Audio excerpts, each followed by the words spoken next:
Nandito po kami sa farm ni Sir Agri. Kasi nagtulong ng konti sa lagay ng bubong ni Yero sa kanyang bagong goat house dito. Pero bago po natin pag-usapan yan, kung bago ka pa lang sa channel ko, paki-like naman po, comment, share, and subscribe.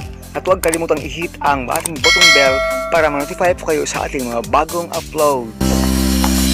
Model goat house daw namin ito, model goat house. Hello Sir Agri! Grabe, ang ganda na ng goat house ah! Tapos na dyan, time muna mag-lunch.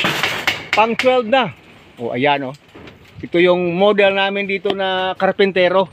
Galing pang Japan yan. Wala pang tulog yan, galing Japan. Kaya pasensya na kayo kung medyo baliko-liko yung tama ng ng pako. Kasi wala pang tulog yan. Makarap sa araw eh. Ayan na po. Sabi na natin na sa mga 80% ng tapos. Kasi mamaya ay konti, tapos na yung bubong yan eh. Walang isang oras yan eh. Malailagay na lahat yan. So, ito na lang. Ganda sir, ganda sir. Galing oh. Ayos lang ang height. Ayos na ayos yung height. Okay. Tamang-tama gani sir, tamang-tama. Mas kuan pa gani akan to. Mas ano pa gani akan to. Patawala na. Oh, mas nami pa ni mo dyan. So, ayun po, dito po tayo kay mamaya tapos na itong bubong niya. Dito na lang tayo sa mga ano niya. Hindi naman masyado mainit. Pen baka lupen mo. O yan nga eh. O, tali na lang lahat yan nang makapagpananghalian na. Mag-alas 12 na. Bali sir, magkano yung mga magastos mo lahat dito sa goat house mo sir? Estimated. Hanggang matapos. Lahat na nagastos ko? Oo. Walang labor yan. Walang labor. Mga abot ng mga 15k. 15k yung materials lang yan. Oo. Pag may labor sir, mga ilang aabutin? Hindi makakabuo yung 30 mo dito. Oo, sabi eh. Hindi po makakabuo yung 30 mil mo dito. Pag pati yung labor, pati yung mga pichi-pichi na term dito, yung mga maliliit na bagay. Kasi nga medyo ano yung paggawa nito eh. Extensive masyado kasi nga yung labor ay free. Si Sir Agri lang yung gumagawa. Siyempre free labor lang. Pag may pang snack ka pa nito, kung papagawa ito sa tao sir, talagang kulang yung 30 mil. Kasi papakainin mo pa, snack pa umaga hapon. May lunch pa yun. Hindi pa mabilis yung trabaho. Oh, hindi pa mabilis yung trabaho. Ano pa yun, marami pang ano yun. Mahal pa yung sahod nun. So talagang kukulangin yung 15 mil mo sa ano lang, sa labor mo lang. Pag ganito na makakaabot ng 50,000 yung ano mo. Dalawang tao yung gagawa. Sa palagay ko sir, kulang yung materials mo sa 15,000 kasi hindi mo yata binigyan ng presyo yung kawayan mo. Ayun. Yung labor lang ng pagkuha ng kawayan, yung ano mo. Kano lang yan, 500. Ayun. Pati yung kahoy mo, yung labor lang ng ano doon, ng chainsaw doon. Pero yung kahoy may presyo yun eh, hindi mo yata nadala sir. Hindi naman binili, sarili na eh. O kaya nga, pag lagyan ng price yun, magkano yun? Sabi, parang tingin ko sir, hindi kakasya yung 40,000 dito. Mag times 2 ka nga eh. O, hindi magkakasya yung 40,000 mo. Pagbigyan mo talaga ng price yung kawayan at saka kahoy mo. Sabi ni sir dito, mga 30 mil materials at saka labor. Pero palagay ko, yung materials nila iba hindi nabigyan ng presyo. Kaya aabutin ko ng 40 mil.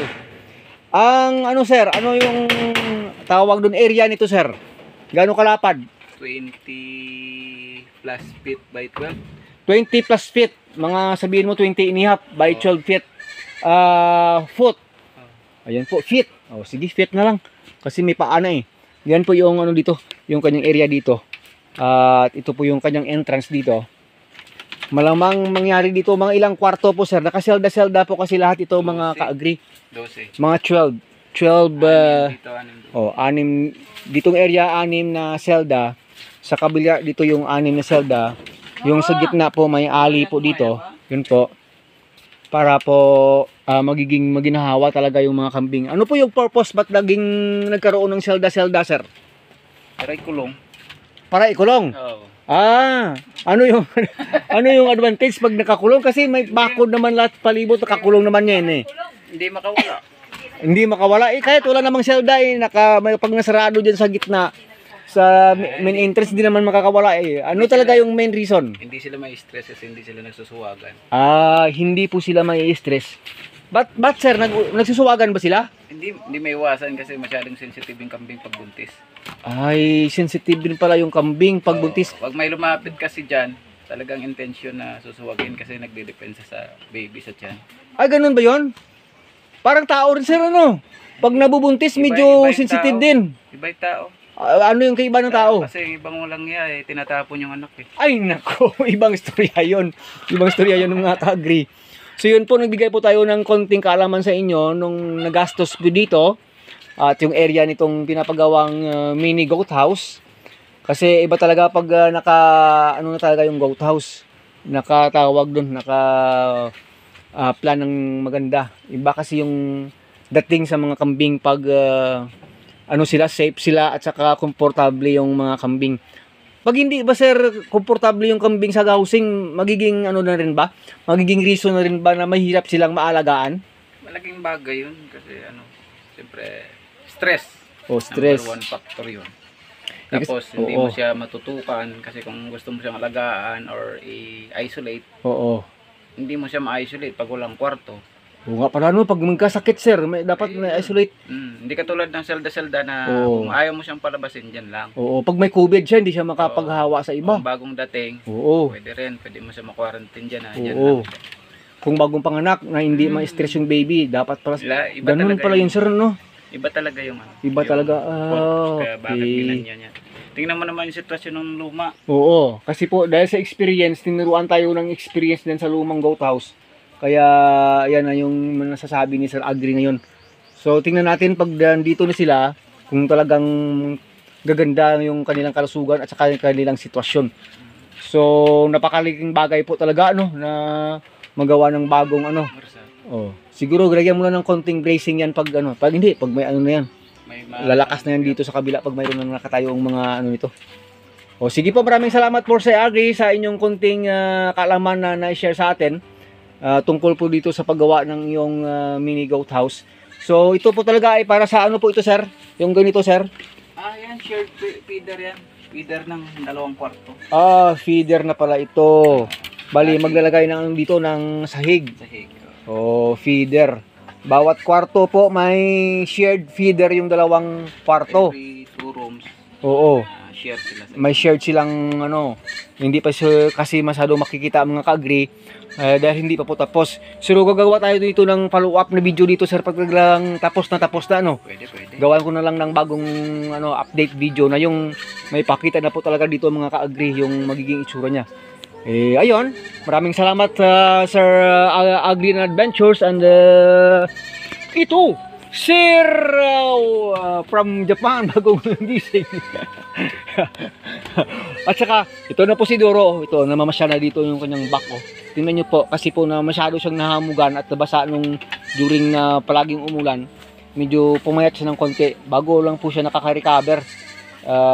Gumanda na yung kanyang balahibo. Kasi dati po ito parang hindi maintindihan.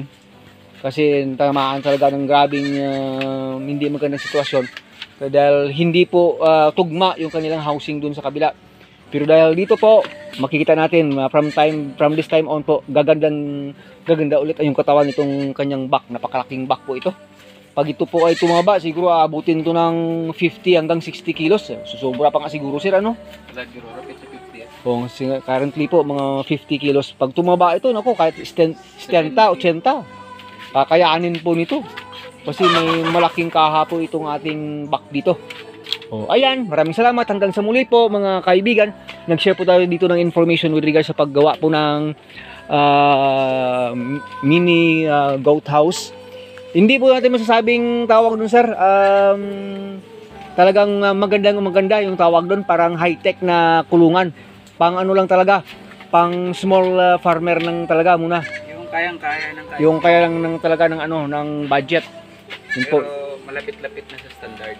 Malapit-lapit na po sa standard kasi nga po yung height niya po talaga standard po ito, 6 feet yata mula doon yung elevation natin. Wala mong 6 kundi sa 5.8. Mga 5.8 yung elevation. Maganda na po yun, iba nga 3 lang 3 feet lang Hindi po tayo gumamit ng modern na sahig.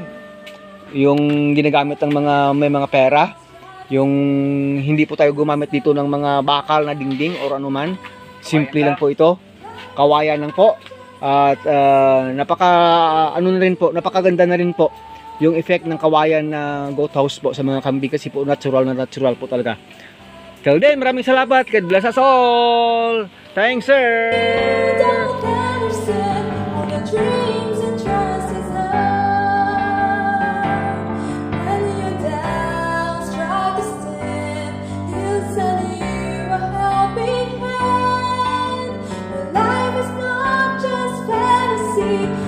Dream